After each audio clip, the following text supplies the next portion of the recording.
All right, I am Reverend T. I am the unrefined priest, and today we're going to be talking about another scummy pastor getting taken down. And to be honest with you, I'm all for this.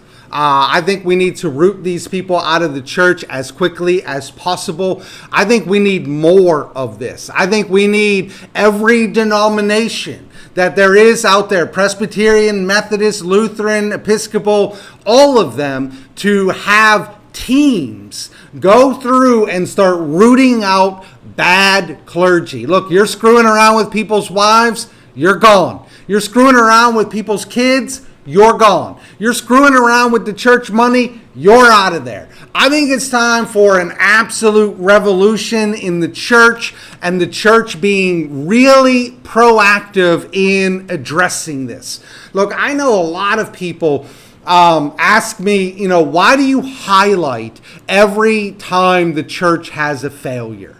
And part of it is, look, I don't think that it's helpful to hide these things. I don't think it's helpful to pretend that these things aren't taking place. I want people to know that we're dealing with these clergy that are doing horrible things, and we're getting them out of the church, because a lot of people are looking at the church sideways saying, I don't want anything to do with the church because of all of this sort of thing.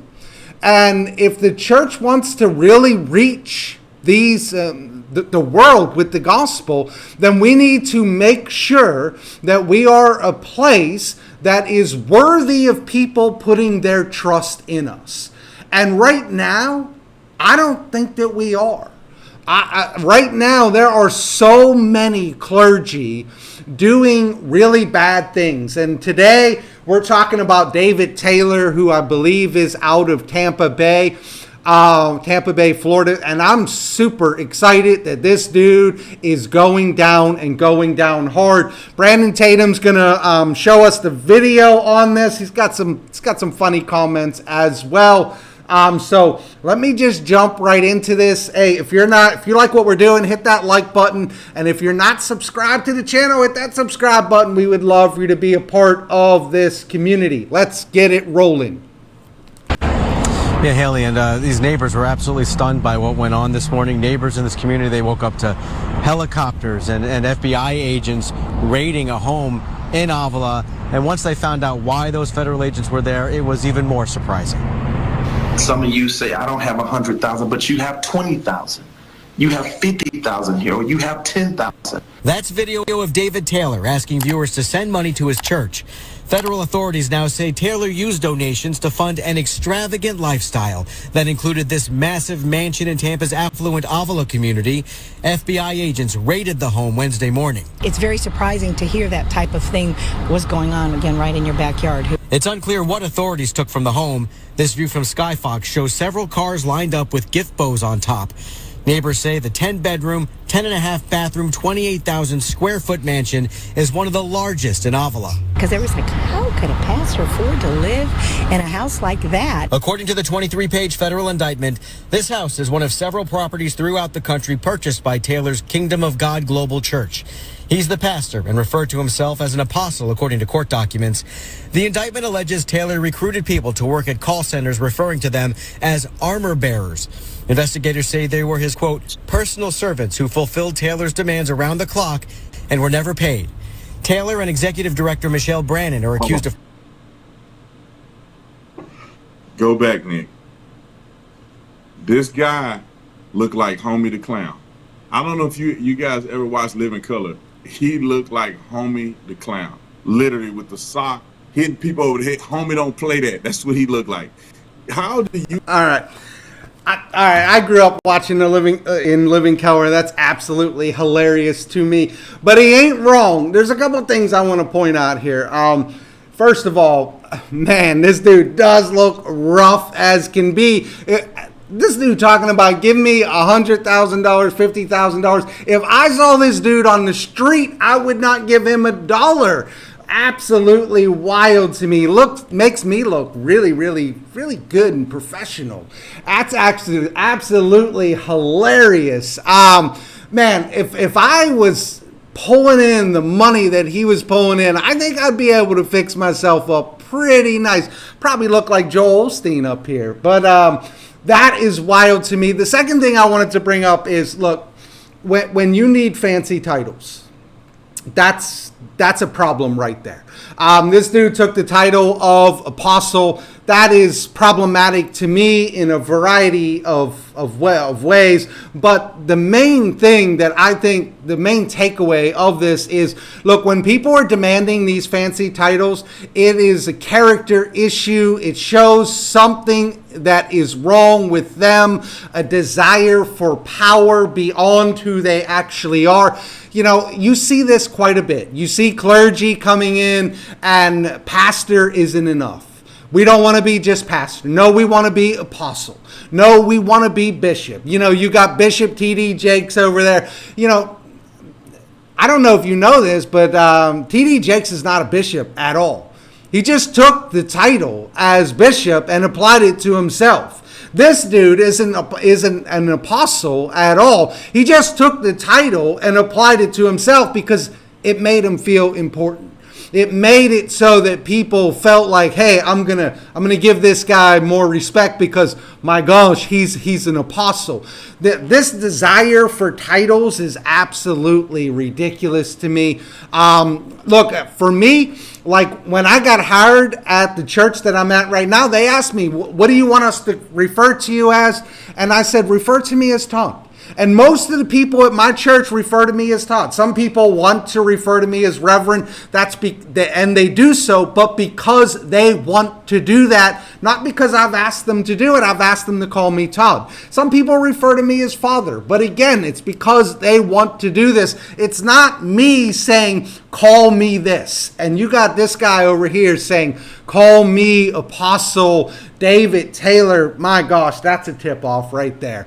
The second thing is, did you see that house? I mean, did you see that? That house was absolutely amazing. I got to bring it up, man. I got to bring it back up. We got to get this house on the picture. All right, that is the house that this dude lived in. That's not the church. That's the house that this dude lived in, and it's one of many houses that he has through the church.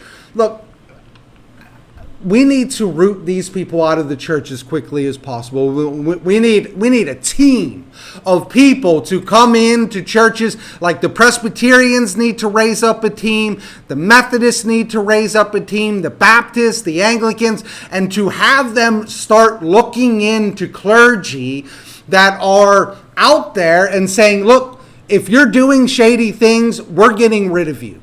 We need to be people who represent Jesus Christ to the world, and this is not it. This is not what we have been called to do. This is taking church finances for your own personal benefit. Look, I'm not opposed to people, to clergy asking their congregations to donate to the church, to give money to the ministry of the church. That is how the church survives.